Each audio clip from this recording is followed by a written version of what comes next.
Okay students, अब next topic की ओर चलते हैं ज़रा। अब हमारा अगला टॉपिक है स्ट्रक्चर्स। ठीक है ना। स्ट्रक्चर क्या है? अभी तक हमने जितने भी डेटा टाइप पढ़े हैं, ठीक है ना, जैसे हमारा इंट था, कैर था, तो उसमें हम एक इंटीजर टाइप का डेटा एंटर करा ले रहे थे। जो कैरेक्टर था उसमें हम एक कैरेक्टर टाइप का डेटा इंसर्ट करा सकते थे। ठीक, उसके बाद हम आगे बढ़े, हमने एरे पढ़ा।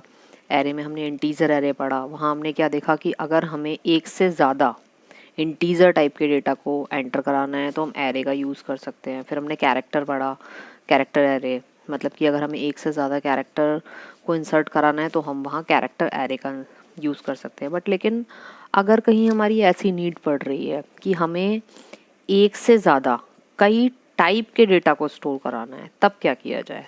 तो उसके लिए हम यूज़ करते हैं स्ट्रक्चर कॉन्सेप्ट। पढ़ लेते हैं क्या लिखा है। It is a user defined data type. User defined मतलब यूज़र अपनी नीड के अकॉर्डिंग बनाएगा data type which is use to store heterogeneous data under some unique name.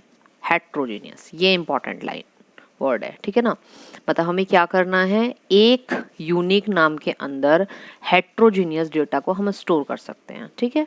Struct keyword यहाँ यूज़ किया जाता है डिफाइन करने के लिए स्ट्रक्चर, और हमें कोई भी स्ट्रक्चर बनाने के लिए इस स्ट्रक्ट को पहले लिखना ज़रूरी होता है, ठीक है। अब डिक्लेयर करने के लिए क्या क्या चाहिए हमें? स्ट्रक्ट कीवर्ड, एक स्ट्रक्ट टैग चाहिए और लिस्ट ऑफ वेरिएबल जो कि हमारे कॉमा से सेपरेट होंगे और ये सेमीकोलन से टर्मिनेट होगा।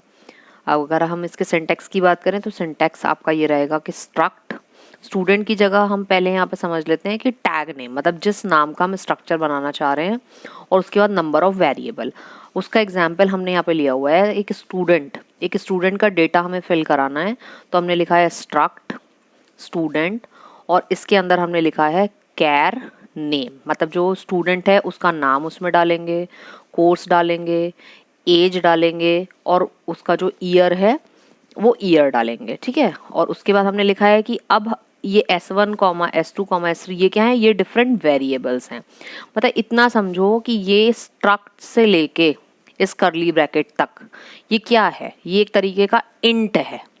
मतलब इंट इन द सेंस कि ये एक डेटा टाइप आपने बनाया है। जैसे इंटीजर होता है, उसमें इंटीजर टाइप का डेटा आ सकता है, तो सिर्फ इंट लिखने से तो काम नहीं चलता ना। इंट के आगे आप क्या लिखते हो, इंट आई, उसका मतलब क्या होता है कि आई एक वेरिएबल है और वो इंटीजर टाइप का है। ऐसे ही अगर आप लिख देते हो इंट आई कॉमा जे सेमीकोलन, मतलब आई और जे इंटीजर टाइप के वेरिएबल हैं, ठीक है, उसमें इंटीजर टाइप का डेटा फिल हो सकता है। तो ऐसे ही अगर हम इस चीज को उससे कंपेयर कराएं तो S1 एक स्ट्रक्ट स्टूडेंट टाइप का वेरिएबल है जिसमें आप ये सब डेटा को फिल कर सकते हैं। ऐसे ही S1, S2, S3 जितने भी आपको वेरिएबल्स बनाने हैं जो कि स्ट्रक्ट स्टूडेंट टाइप के होंगे, तो उन्हें आप इस तरीके से बनाएंगे, ठीक है।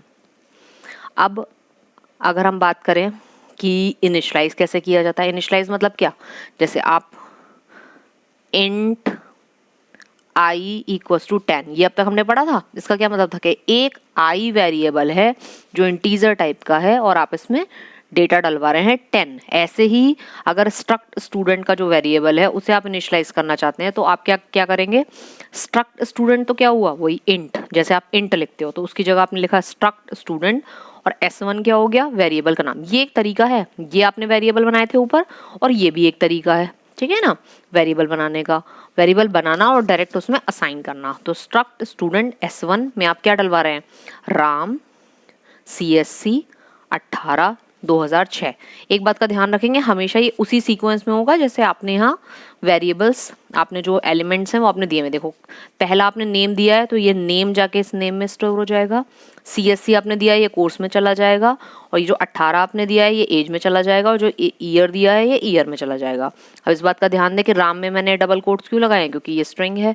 CS में मैंने डबल कोट क्यों लगाए, क्योंकि ये स्ट्रिंग है। और ये 18 और 2006 ये क्या है, इंटीजर। अब ये सब इनके प्लेस पे चला जाएगा, ठीक है।